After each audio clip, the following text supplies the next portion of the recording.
Thanks very much, everyone. It's nice to be here. So just let's get straight into it. Let me start with something that I hope we would all remember long after this webinar ends.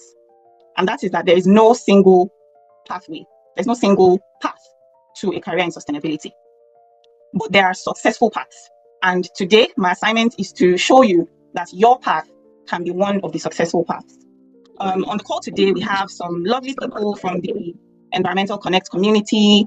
We have people who, simply just learned about the webinar and decided to attend. So we have students, sustainability professionals, career switchers, entrepreneurs, business owners, and people who are just simply curious. And I love this because it reflects exactly what sustainability looks like in principle, right? It isn't just one profession, but many different professions applying similar principles and working towards similar goals. And why is this important to know? All our industrial sectors are evolving rapidly. Whether you think about agri-food, you think about fashion, you think about construction, all these sectors are evolving rapidly because population is on the rise. And as population increases, of course, needs are increasing. Now, the sustainability and especially the environmental sector is also evolving rapidly, right? Because as these sectors expand, we have more problems and more challenges. And even though, there's a lot of awareness increasing daily, these problems still continue to expand. But the good news is that with every appearance of a challenge or a problem, there's also the appearance of an opportunity. So as Ife mentioned earlier, whether you're interested in governance, you're interested in business and innovation, or really anything at all, there's a chance for you to build an impactful career in sustainability. To start with the basics, right? What's a career? A career is basically an occupation that you undertake for a significant period of your life. Now, you may decide to go by way of being an entrepreneur. So, identifying opportunities, identifying challenges, and delivering solutions to those challenges, whereby you're the one who bears the risk and you're the one who enjoys the rewards, right, of delivering the solution. Or you can go by way of being a professional, whereby you work within an organization and you still deliver value in the same way. You drive innovation, you drive new business for whatever organization you're working in, and you just ensure that the company delivers top-notch value. And this is basically what we describe as intrapreneurship. So you can go by way of entrepreneurship or intrapreneurship. And the truth is, many sustainability professionals, including myself, didn't necessarily start out as, in quote, sustainability professionals. Some of us pivoted, some of us stumbled into sustainability, some of us grew into it, some of us were scientists, right? Some accountants, lawyers, some were simply just passionate volunteers. And yet, somehow, we've been able to come to a point where we can describe ourselves as sustainability professionals. And that's because a sustainability professional, at the end of the day, does one thing.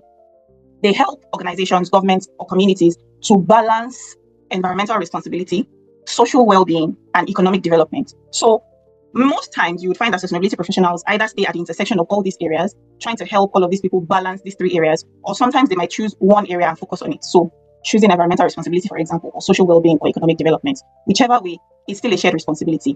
And people often take different, pathways to develop their careers as they go on. Some people take the traditional path, whereby as early career professionals, they join an organization and they stay with that organization and grow with that organization. So as the organization expands into new markets, as the organization develops new products, new services, they keep growing both in their technical expertise and in managerial capacity, right? So that's the typical traditional path of developing your sustainability career, where you choose an organization-specific route and you just stay with that organization and grow within the organization. Some other people take what I would like to describe as a horizontal path, whereby they choose a particular expertise. So say, for example, they decide that they want to focus on impact assessment, so maybe environmental impact assessment, and they build their career such that they are able to cover a breadth of sectors. So for example, you can start with energy or oil and gas, and then move on to, agri-food, and then move on to medical technology, but you're still delivering the same value through impact assessment. And some others decide to chart their path such that they go in what I like to describe as a vertical way. So they just grow and continue to become more specialized. So I'll use the impact assessment example again. You might start out being someone who is very versed in, managing different aspects of environmental impact assessment. And then you can decide that you want to choose one aspect. So say, for example, air quality. And then within air quality, again, you might decide that you want to still further specialize into specific, pollutants or specific components within the atmosphere. So some people chart their path such that they continue to become more specialized. Just very briefly from my journey, I've shared extensively on this on a different webinar that we did before this one. So when we share the slides, you would have a direct link to it. It's on our YouTube channel. But basically for me, I went from a biochemistry undergraduate degree, moving into environmental sciences, and then moving now more into sort of management and business innovation. within the sustainability space. And I mean, it all seems simple and straight, but I can assure you that a lot has gone into each of the stages. And I believe that Mr. Dolapo would share a bit more about what might have gone into each of those stages. So with regards to career opportunities in sustainability, as I said before, the most important thing is really identifying what it is that you're interested in and then layering that on the shared goals that we have for achieving sustainability. So if, for example, you have a science background or technology, engineering, STEM background, or you're just interested in innovation, you could decide to choose any of these paths. These are just examples of some roles within the science innovation bracket. You would still be a sustainability professional. It's just that you will be focused on the science aspect of things. If your interest is in business and strategy, so say, for example, you have a background in business administration or economics, you could decide to, work in any of these roles whereby you simply layer those sustainability principles on the basic training that you have, and you could serve in any of these roles. You could also, as I highlighted, be an ecopreneur whereby you develop your own products and services and you serve the world in that way.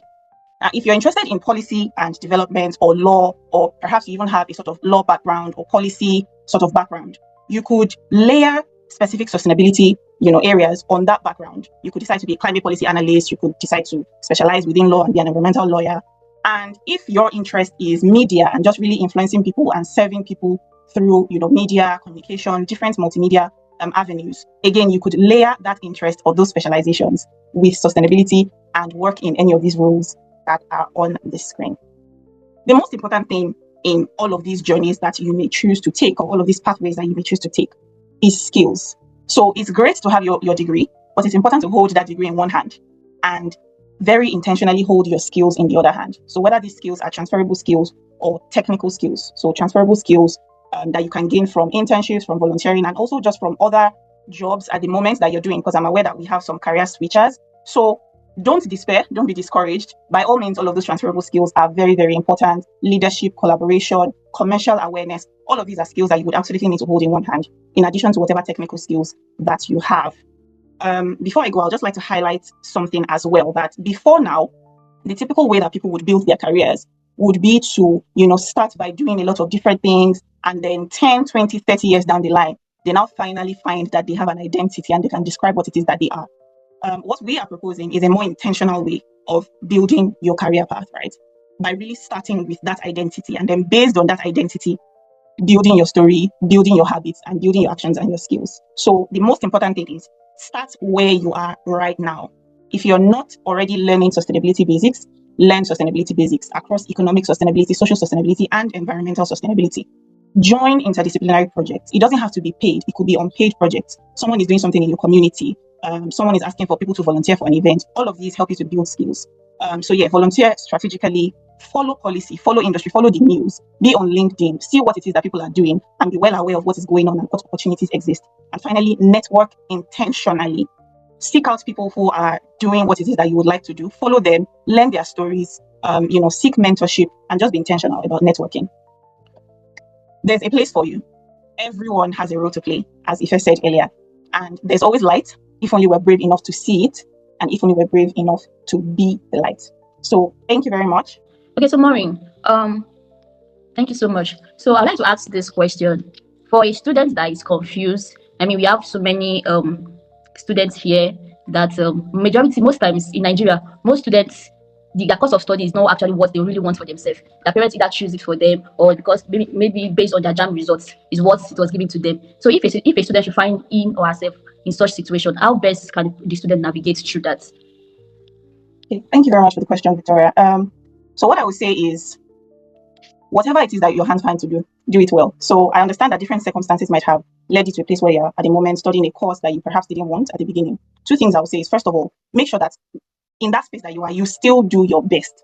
Make sure that you still excel in that space. And as you are going on with your studies, you can then devote time to exploring what it is that you actually want to do. So if, for example, this question is about perhaps someone who wanted to study something environment related, maybe they wanted to do environmental science, and then for some reason they didn't get into doing that and they're studying something else.